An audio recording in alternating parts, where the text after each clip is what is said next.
for the next generation. At the same time, it's our defense because symbiotic yung disenyo niyan. Ang patubigan, yung galing sa bata. Huwag yung inumin mga bata pag gumagano. So, now, am I asking too much?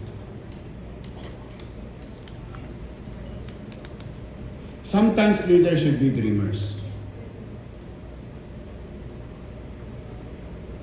You have to be magician.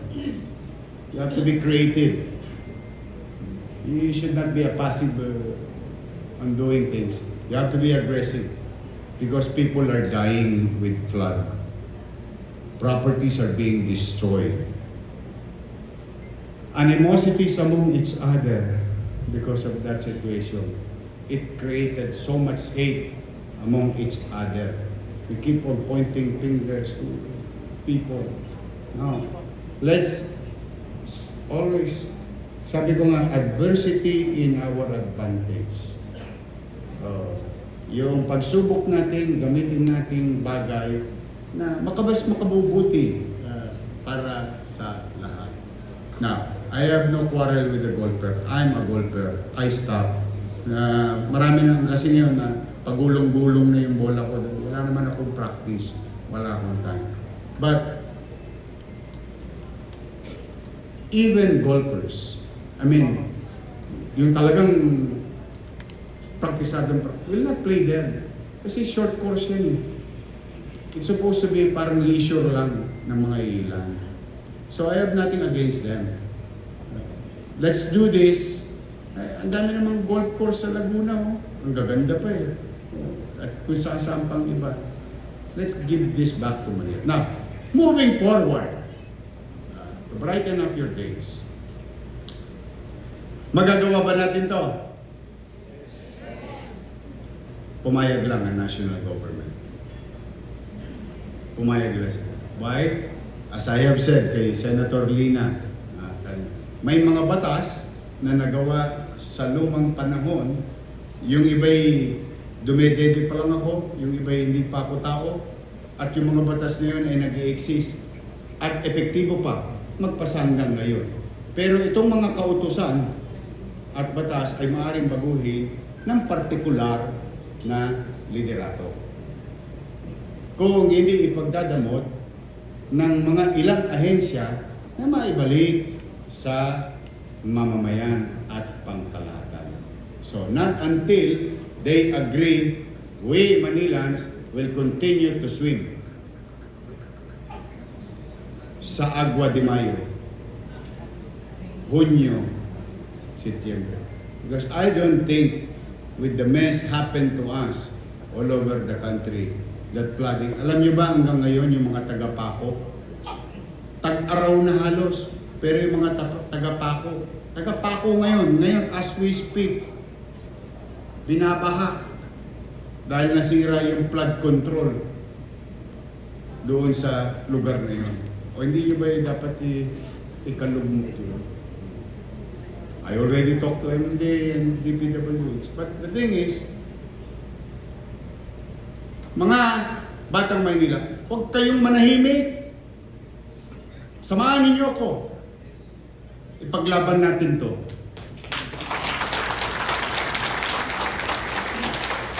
May kasabihan, ang pananahimik mo ay pagpayag mo. Kung ito naman sa tingin ninyo, kung sa tingin nyo lang, ito'y hindi po pilitan ha. Kung totoo bang makabubuti ito sa kaapu-apuhan hanggang cuticle mo, hindi lang hanggang tuhod, at pakikinabangan nila, then we today as men and women have an obligation to act. We should act. Now, that is environment. That is for our children. Now, makikinabang ba tayo sa turismo rito? Talaga?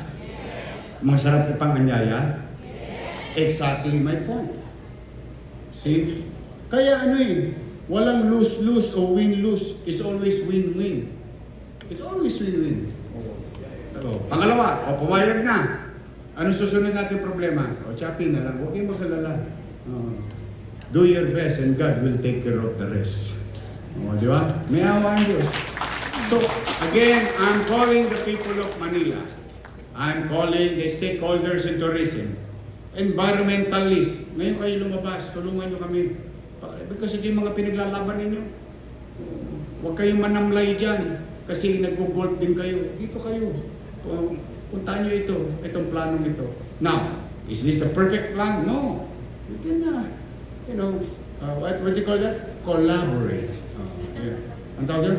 Collaborate.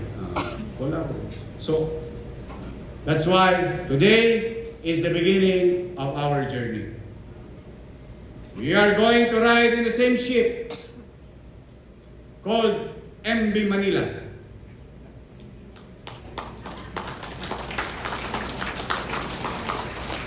And that journey, ang tutunguhin ay mapaunlad, mapalakas muli ang turismo sa lungsod ng Maynila.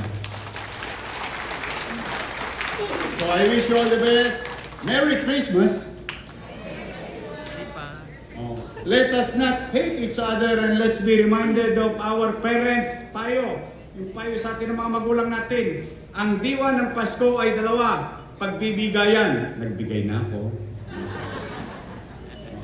Pagbibigayan. Kung may sobra kang kaunti, share. You put a smile in the face of another human being. That is the diwa ng Pasko. Pangalawa, pero pinaka-importante. Especially today, yesterday, last week, at simula ng bumagyo. Sabi, pagmamahalan. Manileño, let's stop hating each other because of the situation. Let them pay the consequences of their actions under existing laws. Yung mga nakisapakat na yan sa flood control. Papanagutin natin. Hayaan natin na tumakbo ng maayos ang batas. But we should not halt. We should not stop. And we should stop hating each other. Walang niya ka, kulay ganito ka. Kulay ganyan ka. Kulay. Anong kulay? Isa lang kulay natin, kayo manggi. Medyo tisoy lang ako. The same color. Pilipino. Kaya, ngayon na natin ipakita, tinuruan na tayo ng season, binigyan na tayo ng pagkakataon na stop blaming each other because of mere association. Wow! Why? Will you gain from it? No. Matotoxic lang ang buhay mo. Kaya nakikita mo yung kiniinisan mo. Makukonsumi ka lang. Bakit makukonsumi yung sarili mo? No.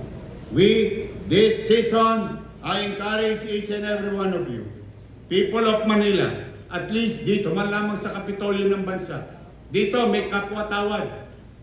Dito marunong mag-unawaan. At dito, kahit na kami iba-iba ng paniwala, may respeto kami sa kapwa namin, Pilipino. At mahal namin ang isa't isa dito sa lungsod ng Maynila. Yan ang ipairal natin sa Paskong darating. And continue to pray that God will provide, that the sun in the eastern border will shine again in the city of Manila come 2026. Magandang araw, pagpalain nawa kayo ng buong may kapal. Manila! God first. Thank you.